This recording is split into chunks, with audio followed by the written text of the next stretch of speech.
यांचं पार्थिव आता काटेवाडी या त्यांच्या मूळ गावी नेलं जात आहे। संपूर्ण पवार कुटुंब सध्या काटेवाडीमध्ये आहे, तर दुसरी दृश्य जी आहेत ती काटेवाडीमध्ये इथे कार्यकर्त्यांनी ग्रामस्थांनी इथे गर्दी केलेली आहे। काल जसं म्हटलं की बारामतीमध्ये एकाच्याही घरी चूल पेटली नाही आणि तसंच काटेवाडीमध्ये सुद्धा कोणाच्याही घरी चूल पेटली नाही, कोणाच्याही घशाखाली अन्नाचा कण गेला नाही। इतकं नातं काटेवाडी आणि अजित पवार यांचं होतं।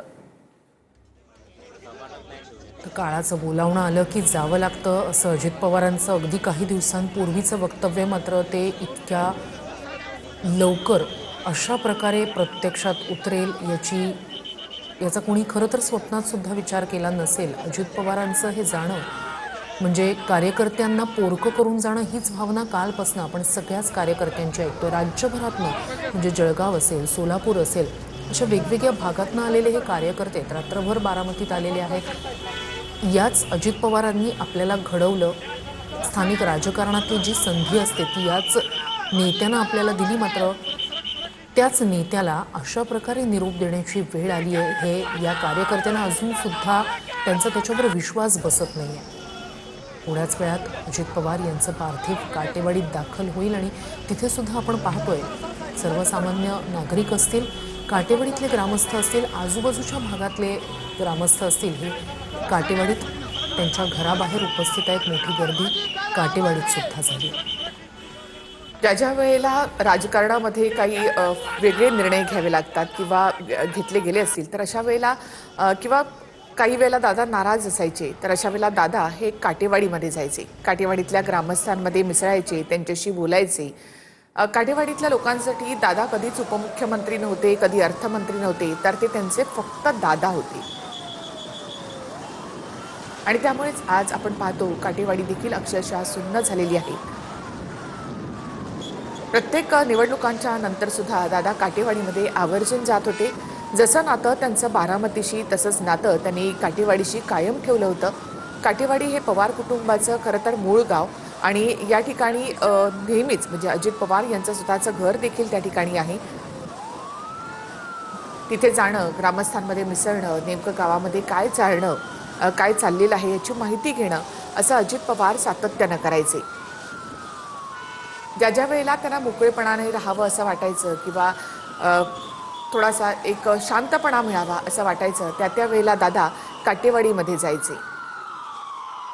ग्रामस्थांच्या अनेक आठवणी अजित पवार यांच्याशी जोडलेल्या आहेत। अगदी सर्वसामान्य नागरिकांप्रमाणे अजित पवार या ग्रामस्थांमध्ये मिसळत असत आणि त्यामुळेच या ग्रामस्थांसाठी दादा म्हणजे एक आपल्या घरातला माणूस होता। दादांनी आपल्या राजकीय कारकिर्दीची सुरुवात सुद्धा काटेवाडी याच ठिकाणाहून केलेली होती। हा संपूर्ण कुटुंब काटेवाडीमध्ये आहे, ज्या गावाशी आपली नाळ जोडलेली असते, ज्याच्याशी आपलं मातीशी नातं जोडलेलं असतं, त्याच ठिकाणी अजित पवार यांचं हे पार्थिव आता नेलं जातं। पवार आणि बारामती असं खरं तर हे एक घट्ट असं नातं आणि योगायोग पहा की अजित पवार यांना मृत्यू देखील, त्यांचं निधन देखील बारामतीच्याच मातीमध्ये झालेलं आहे। ज्या बारामतीमधून त्यांनी आपल्या राजकीय कारकिर्दीची सुरुवात केली, आपल्या आयुष्याची सुरुवात केली, तिथूनच आज अजित पवार यांना निरोप द्यावा लागतो याची खंत, याचं दुःख, याच्या वेदना बारामतीकर आणि काटेवाडीच्या ग्रामस्थांमध्ये आहेत।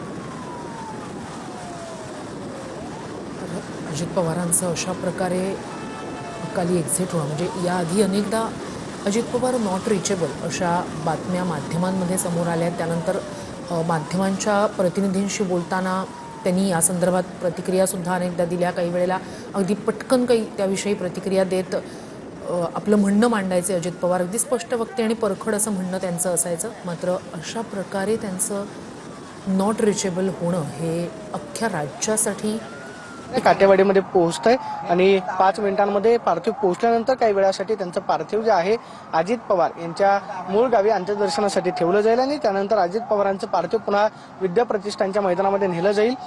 अजित पवार यांच्यावरती प्रेम करणारा मोठा वर्ग